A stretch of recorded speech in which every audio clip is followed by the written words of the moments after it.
The way we power the world is changing, and you can help lead that change. With Chevron Renewable Energy Group's EnduraFuels, a complete line of high-quality bio-based diesel solutions for fleet, marine, and rail that enables reduced carbon intensity and improved engine performance, all while helping you work towards profitability targets. Join us as we lead the way toward a lower carbon future now. There is over $1 trillion of waste in supply chains today. The net zero carbon emission is something that corporates are taking very seriously. To meet these objectives, they're going to have to take into consideration CO2. Hi, and welcome back to another episode of Net Zero Carbon. This is the show at FreightWaves, where we deep dive on decarbonization, usually through a lens of freight, fuels, and energy. Today, I've got the pleasure of being joined by Tasia Malakasis, the CEO of the FreightWaves. Tasia, how are you? I'm doing great, Tyler. Thank you so much for having me. I'm pumped for this one because it's in real life. Yes. So we get to have the conversation face to face, which is a rarity these days. But I'm also pumped because you guys are doing something really unique and new here in the city, but the FreightWaves is not a new entity. So why don't we start there with a little bit of your background and background on the FreightWaves. Yeah. So the FreightWaves been around in Chattanooga for about 10 years, just over 10 years, solely focused on helping startups scale their businesses. So we've had a number of different focuses over those 10 years, most of which has been a generalist focus. So businesses that are looking to scale, we provide certain resources for those: access to capital, access to mentorship, access to programming, voice, et cetera, talent. And we have decided recently, though, that a focus on sustainable mobility is the exact right place that we need to be, given our location in Chattanooga and the strength of industry here. Well, you know I love that topic and that focus, so we'll deep dive into that as well. But I got to know a little bit more about your story. How did you come to the company? What was your background before? Why the focus on startups? This is Tasia 3.0, really. So the first, I guess, third of my career, I was in internet technology space, specifically digital advertising tech. So all with startups, built those companies up, half a dozen, and sold to larger public companies. The last exit I had was a rich media technology company with some DoubleClick alum that we built up and sold to Gannett. And then I was sort of in the newspaper business, which was not going to last long for me. So exited that, and then here's Tasia 2.0. I actually followed my passion, which is food, went to culinary school and looking for something to pour that passion into. But as a product person, I ended up finding a cheese company in New York that was based in my home state of Alabama. Went home, acquired that business, scaled that, and then had my last exit 2 years ago. So I was trying to be retired, Tyler. So, I wasn't very good at it. That didn't last long. Entrepreneurs usually are. So I knew it wouldn't last long. And then I found out about the FreightWaves and joined as CEO the end of last summer, and took some time really to look around and understand Chattanooga resources and strengths, and then presented to the board at the end of last year. I really believe that this needs to be our focus for scaling businesses because of the industry strength and research strength that we have here in Chattanooga. So 3.0. I'm so excited now I'm for your 3.0. Yeah, sustainable mobility, so tech, cheese. It's the perfect segue, don't you think? There's definitely a learning curve jumping into that. So I'm excited. You guys have a summit going on. Actually, this week, we're filming this on Tuesday, May 9th. And in the next couple of days, we'll have entrepreneurs, investors, university students, and the city coming together to start learning about what the FreightWaves is doing and really learning about Chattanooga as a city, what we can offer to that specific space, sustainable mobility, but not just sustainable mobility. So talk a little bit to me about the summit, what we covered, because this will air posthumously for the summit. So talk about what we're going to get out of that as the city. Yes, so 3 days of programming and event, mostly on the 10th. And we have a special guest here with us during the time, which is Steve Case, who has certainly led the charge for investing outside of the coast and the reasons for that. And Chattanooga has been, moniker as the Silicon Valley of freight, which coined by Steve Case I think he's the perfect person to have with us to celebrate that. So we will be celebrating the strength of Chattanooga in the sustainable mobility space over these 3 days with programming and learning, panels and interactive engagements, even including a quantum boot camp. So for more learning, yes. Nice. So we're very excited about the 3 days. And this will be the kickoff for our accelerator program that we will be announcing some details for at the end of the summit. Okay, and I'm sure we'll be able to tag some show notes and have a lot of that post that we can explain to the listeners. That would be great. Tell me a little bit about, let's dig into Chattanooga a little bit further. Okay. So we're sitting here filming this in Freight Alley, kind of the other moniker for the FreightWaves headquarters, but also because of the strength of large publicly traded trucking companies and just the ecosystem that's built around it, from a startup innovation, whether that's freight forwarding, whether that's tech, whether that's data, whether that's hardware solutions, and then Chattanooga's other unique offering, which is around connectivity, gig city, right? Internet capability. Can you talk a little bit about why that matters and maybe how those two complement each other? Yeah, for sure. So like you mentioned, the strength of the freight, logistics, warehousing industry that's here. I think the chamber lists that we have 225 companies that are in Chattanooga in that industry. And then the energy infrastructure too, with EPB in particular, TVA sort of down the road, but also this is absolutely critical for us to meet some of the needs that we have around electrification and automation. We have to have a strong grid. We have to have an innovative energy partner, which to me was almost a term that's oxymoronic. However, we have that here with EPB, and they have just recently announced, which will be critical, I think, for all of the data that will be collected and necessary for some of these innovations, the first commercially available quantum network that is here in Chattanooga, which is very exciting. I don't even know what a quantum network means, so I'm excited for the boot camp to understand a little bit more. I imagine it would break my brain if I tried to compute the computing power of a quantum network, but we know that autonomy requires a large amount of data. We know that electrifying, moving heavy trucks requires lots of energy. Yeah. So it's good to hear that Chattanooga is already kind of set up for that. Yeah. How does a vibrant startup community impact those technologies?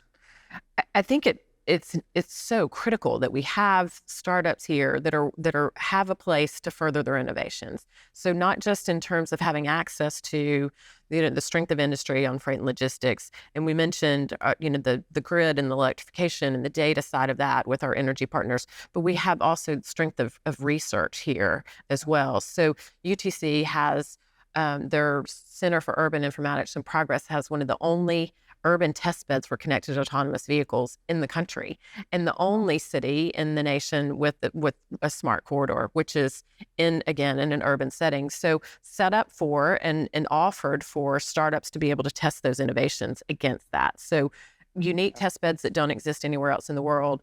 And again, the invitation is to those companies to come here. So if you're and have access to subject matter expertise, and then also real live test beds, I think it's critical. So our charge is, if any startup is working in this space, they're developing innovations in sustainable mobility, that Chattanooga should be the place that they look to come first. Super exciting and very consistent with the success of other startup cities, right? You think about, obviously, Silicon Valley is the area for tech entrepreneurs to go. Boston, if you're in healthcare, biomed. Outside of that, and this is the whole premise of Steve Case's book, Rise and Rest, is that outside of those sitters, you have industry expertise and you have angel investors and you have motivated townships that want to see job creation, that want to see innovation in their cities.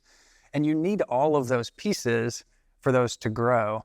So does Chattanooga have that? I feel like you've mentioned a few already in university setting and specific access. Do we have enough investors here locally? We've got industry expertise. Do we have corporate buy-in for some of these solutions as well? Because you need someone who's going to be your first customer, right? Yeah, absolutely. And I think access to first customer is critical too. I would say that we have most of those pieces. And I think if you look around the cities that you mentioned, if you look around the country at where innovations tend to happen, there is research and just, there's a heavy concentration of research that supports that. And I do think that we have that not just with UTC, but also with Oak Ridge National Labs down the road. To your point, we have industry and we have government backing in some way. We need more investment here, for sure, 100%. We need additional talent sources too. So we're not 100% there. We're not even close to that. But I do think that we have the burgeoning of what can be one of the strongest areas in the country, if not the world, for sustainable mobility. Not there yet, but I also am very excited about the fact that Steve Case will help us deliver that message that we need corporate buy-in and we need investment dollars here to support this. And it seems like the city's behind that. Like 100%. The city has kind of intentionally, the city has intentionally leaned into Freight Alley, Gig City, all of these things, wanting people to come and bring jobs. And you've seen recent announcements in large manufacturing sites, car plants, EV, lithium extraction, like Chattanooga as a broader area is leaning really heavily to bring these types of companies and corporates here. So it seems like it's great timing. I agree with that 100%. And that's one thing that I didn't mention. We do have, not just in Chattanooga, but across the state, we're setting ourselves up as a great place for electrification on the consumer side, which we didn't talk about, which is Volkswagen's electric hub is here, and they're investing further, and so is the city and the state too, with Ford's Blue Oval City on the other side of the state. So we do have the beginnings of what, again, is a very compelling competitive advantage in this space. Sure. Yeah. I really love getting into this. I want to talk about sustainable mobility a little bit more. Yeah. So can we tease out maybe a few areas of interest or technologies that we should maybe double click into that we want startups to focus on? Like, where are the gaps that we're trying to resource innovation? Yeah. I mean, I think particularly on the electrification side and the automation side is where we have some compelling benefits here. Yeah. There's not so much. It'd be just a mistake for me to say, okay, if we're looking at alternative fuel sources, that we have strength there. That's certainly not. On the battery tech, I do think that we've got some industry here that's burgeoning, which is really fascinating with the work that Novonix is doing. I don't know if you know much about them and their work with producing silicon synthetic graphite. Fascinating, again, which needs a lot of energy, right? So being in a place that has clean energy, I think we've got 65% of the energy that's pulled here is renewable, but probably more so in the electrification and the automation side, and maybe even more heavily on the automation side with some of the research that's being done here too with the Smart Corridor and the Center for Urban Informatics and Progress. Do you think there's a bias towards urban mobility in this? I think if I'm thinking about the city, I would lean yes, because when I think autonomous or electrification, we see announcements all the time about first AV corridors coming out for heavy duty trucking, especially, and they're all, open areas, warm geography, basically LA down to Texas. You're right. Those are those test beds, but they're not the only ones. Right. And we know that those trucks have to dock somewhere. Yeah. And they've got to make the last delivery. So the question I think is that handing off to a local driver, or can we autonomously, electrically deliver that last mile too? I think for sure on the last mile. I think we're setting ourselves up for success there. But the expansion of the Smart Corridor, we were at 8 intersections here, but all urban, moving to 80, and then also including highway. So we will have further test beds for that for heavy freight for sure on the highway, which we haven't had before. Sure. But certainly on the last mile. So that's absolutely a great point. We are outside of the urban environments, though, to your point, where you're in the spaces where you've got long stretches of highway and you're not having to interact that much. But as we become more sophisticated, coming into urban areas will be critical for how are we successful there. And I would think you'd probably rather test an AV going over the Smoky Mountains before you go to the Rocky Mountains, if we're trying to pull some of that east. So I think that would make a lot of sense. Yeah, we've got some strides to make for sure. Yes. Start working toward your lower carbon goals today with Chevron Renewable Energy Group's Endura Fuels, a complete line of quality renewable fuel solutions available now. To learn more, visit regi.com. Let's talk tech, because Chattanooga is also a big tech town. Yeah. So we think about how the role software and developers and development will play in reducing emissions from freight and logistics. There's already a lot of, I would say, innovation in the space around even some age-old practices that are just around good practice conservation, like don't be wasteful. Don't drive empty if you don't have to. You're going to make more money by reloading and triangulating and getting better data to help you operate your business more efficiently. That can all be done through improved software and enhanced algorithms, and even, dare I say, AI. Absolutely. Where do we think software is going to play a role in that? It's a great question, and I think that there are tremendous strides that need to be made there. But just to your point, I mean, there's some good old fashioned best practices that need to be in place, and those will not go away. So how do we advance that? Certainly AI is exciting. Everyone's talking about it. And dare I say that I'm leaning in very heavily on ChatGPT, but that outside of that, how do we set ourselves up for success in terms of making those decisions, right? How are we going to let computers learn for us and then give and let those reins loose too? So I think it plays a critical role, but I'm not sure that I know exactly in terms of my crystal ball where that's gonna fill out. But all of those pieces, from best practices that we've learned from to where do we go future forward with artificial intelligence and learning. Super exciting. It is exciting. But we're going to release the show notes that have tags to the accelerator program. Maybe this is a good opportunity to lean in and kind of say what we can already about it, when it's coming, what we anticipate. If you're a startup listening to this and you want to get involved in Freight Alley, Gig City, and impact for sustainable mobility, why should they be paying attention to what CO.LAB's doing? CO.LAB has just announced a new accelerator program that we will start this fall. So September 11th, we'll run our first Sustainable Mobility Accelerator 10-week program, of which we will be recruiting 6 teams into a very intensive partner-focused accelerator that with access to pilot and access to first customer with some really compelling partners. So we're very excited about that.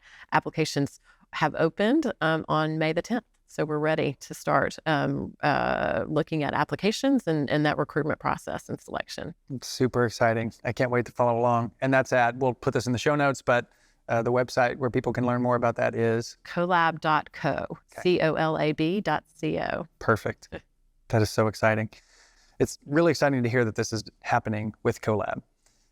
Who's involved in it, though? You said access to pilot, access to first customers. Can you share a little bit about, I know we're in Freight Alley, so there's probably some large names that would jump out to people, but instead of names, what sort of industries are we going to be impacting? Yeah, I mean, so for sure, freight, logistics, supply chain, 3PL, just based again on the strength of whom we can, partner these teams with to further their innovations, give them a way to test those in real live environments. So whether that's in a real live warehouse space or on a test bed with energy partners or with research partners.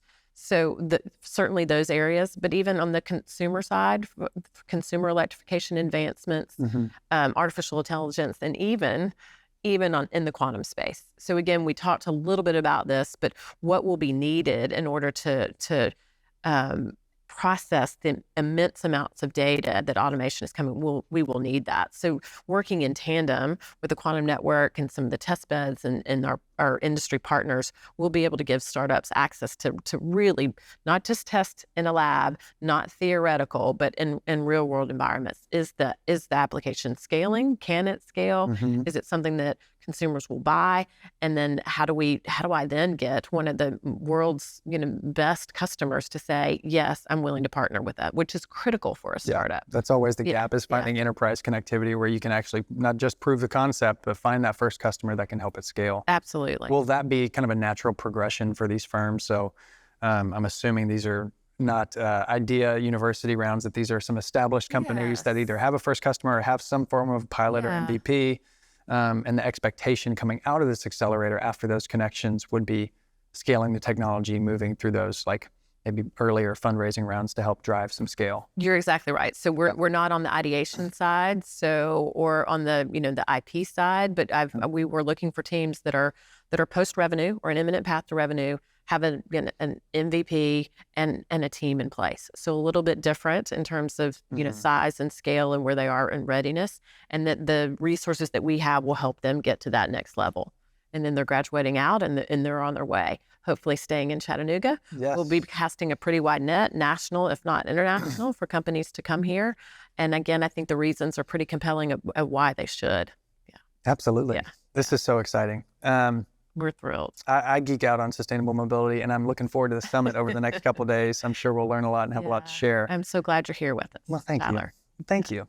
I do it because it's motivating to me, which leads me to my next question that I ask every guest is, if you're waking up every day and you're going to work as a CEO of a sustainable mobility startup accelerator, What's the personal motivation? You talked about Tasia 3.0 already, but like, why is this focus of sustainable mobility beyond just what Chattanooga has to offer? Why does it matter to Tasia? Yes. So you talk about geeking out. I'm for sure a nerd. So like if you put me in any situation where I'm learning something new, I'm very happy. But I also think that focus is tremendously important. So I've always and never been a product person in my other other careers, but focusing on where our strengths are makes all the sense in the world. And the strengths that we have here, I'm going to use a strong word, demand that we support this industry that we have. Yeah. So that is exciting to me, is looking at where we have our strengths and then highlighting those, shining the spotlight on that, and seeing that in itself grow and scale is the same as watching a company grow and scale. So I'm in a position now, Tyler, that is fascinating to me because I've only and ever been a founder and working in startups and helping businesses grow and scale personally. Now I'm on the other side of the fence where I'm helping other people do what I've spent a career doing. Yeah. So I couldn't be more excited than to be in that space, but then also to lean into something again, which exemplifies where we as a city can excel. So in aggregate, we have here just a tremendous amount of resources that we can share. And I want to share those, with the country and at large, but really with our city and again, watch that grow and scale. So in a way, we're a scalable business as a city in this space. Yeah. And then we're helping those companies scale within that another silo. So that is, that's where my lights go off. That's electric for me. Yeah. I like that. I may steal that. That's electric for me. That's a great way to close it. It's an exciting time. I'm glad you're at the helm of it. I'm excited to see what happens in the city and with these companies that come out of this effort. So thank you for sharing your time with me today. Good luck at the summit over the next few days. And we'll have to have a post recap maybe at the end of the year, Christmas special, where we look back and see how everything went. A Christmas special. Yeah. I like that. As long as I can wear a Santa Claus suit. Yeah. So good. Well, thank you again. Okay. Thank you, Tyler. I appreciate it. Start working toward your lower carbon goals today with Chevron Renewable Energy Group's Endura Fuels, a complete line of quality renewable fuel solutions available now. To learn more, visit regi.com.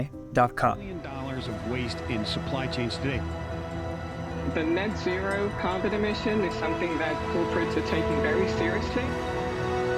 To meet these objectives, they're going to have to take into consideration CO2 emissions.